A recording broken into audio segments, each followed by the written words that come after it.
Ravi Pandit, who's Chairman and Group CEO of KPIT, also joins in on the show from Pune. Thanks very much, Mr. Pandit, for speaking with us.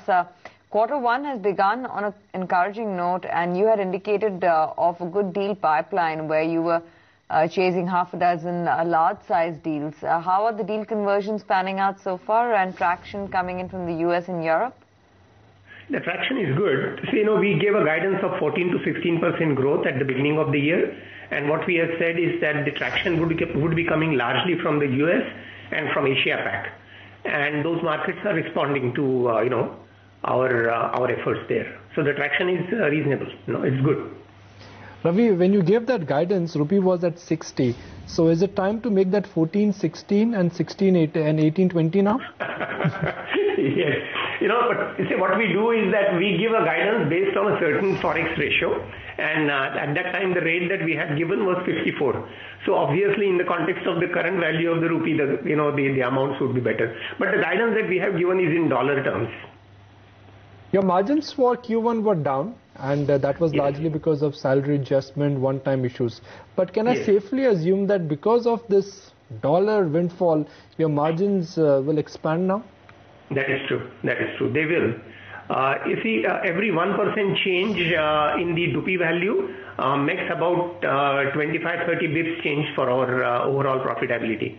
So we expect that about 100, maybe 150 to 100 bips can be extra.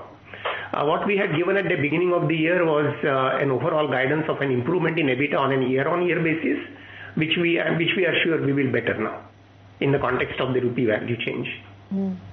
So are you confident of meeting your annual guidance and also optimistic on volume growth given the currency situation?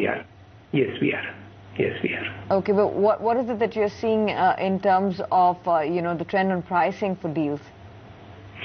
So, as you know, we are specialist players. We are very focused on a few verticals. So what really matters to the customer is what is the value that we are bringing to the table.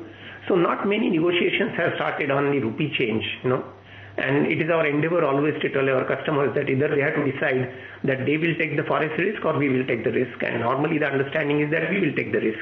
Sometimes it works in our favor, sometimes it may not work in our favor. So we are not actually in any serious negotiations regarding changes in the rates by virtue of the change in the rupee value. We picked up a buzz yesterday that TCS could be looking at acquiring some stake in KPIT. Can I safely dismiss it? Please do. Are you sure? Because Absolutely. Promoters normally deny the buzz, and sometimes the buzz becomes a story. So I'll take your word on this one. Absolutely. There is just no merit to it. Tell me a bit about your auto ancillary business. When I say auto ancillary business, the engineering automotive business. What's happening there? Yes. So we have seen good growth in that area. So as you see, there are two things which are coming up globally. If you were to look at the US auto market, the overall market is picking up. Besides, the technologies which are making a change in the automotive scene are really the electronics technologies, whether it is related to powertrain, electrification or hybridization, or the autonomous vehicle, which is becoming very much written about now, or the changes in relation to the comfort inside the vehicle. All these things are completely driven by the electronics part, and we are at the forefront of that. And we are seeing good growth in that area.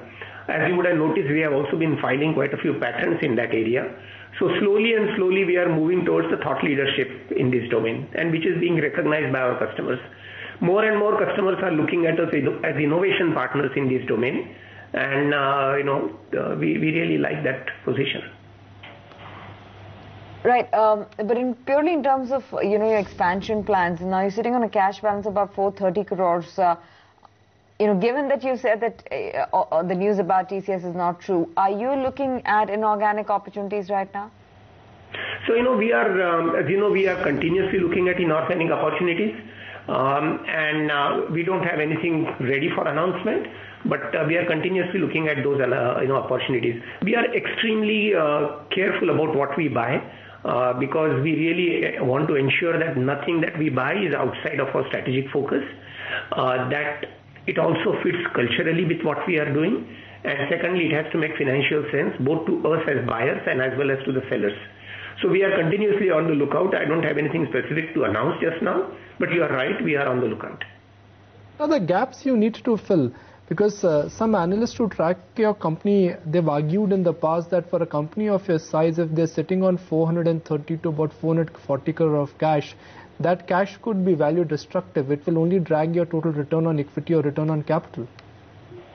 So you have to also remember that we have some debt on our balance sheet. So if you were to net it off, it doesn't look that high. What stops you from repaying your debt? Because IT companies don't have debt. I mean, that at least Indian IT companies don't like to keep debt. So that's the issue. See, sometimes you want to have debt because, for any unusual expenditure that you want to make, any unusual investment that you want to make, you would like to have some cash with you, more by way of a liquidity measure. And that's what we have done. And you would also notice that we raised some equity last year, and part of that is, sitting with us. And if you ever want to go out and buy any company, you don't want to start looking for funding at that time, right? So you would like to keep some money with you. Can I read in between lines then? Financial management. So can I read it between lines? You're generating free cash, you are sitting on debt, you are in no mood to retire debt because you think that you can strategically use that cash pile, which means you may be close to something, maybe an acquisition, maybe a product acquisition. I'll put it like this. If you have to look at our last acquisition also, a fair number of months before the acquisition, we had raised the cash. So, it is our policy to have some liquidity with us on an ongoing basis. That is not to say that there is an acquisition on the horizon right now, but that is also not to say that we are not looking at acquisition. Any prudent financial manager would like to have some liquidity with him to take care of any opportunities that will come up. But what is the size of the acquisition that you're evaluating at this point? No, we keep on evaluating a whole range of sizes, So it's a whole range. So we don't have a specific, as I said, we don't have a specific thing on mind. As soon as it is there, we'll certainly announce it.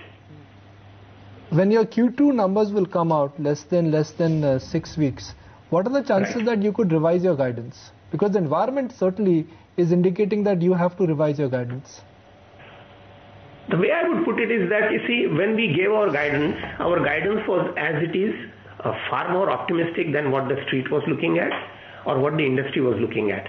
The industry was talking about 12 to 14% growth. We gave a guidance of 14 to 16% growth because that was on the basis of how we looked at our specific verticals. And so you could say that we were a bit ahead of time in terms of gauging what our verticals would give. And but it is also our policy that we give a guidance at the beginning of the year and we relook at the guidance at the end of the third quarter. So I don't think we will revise our guidance at the end of Q2.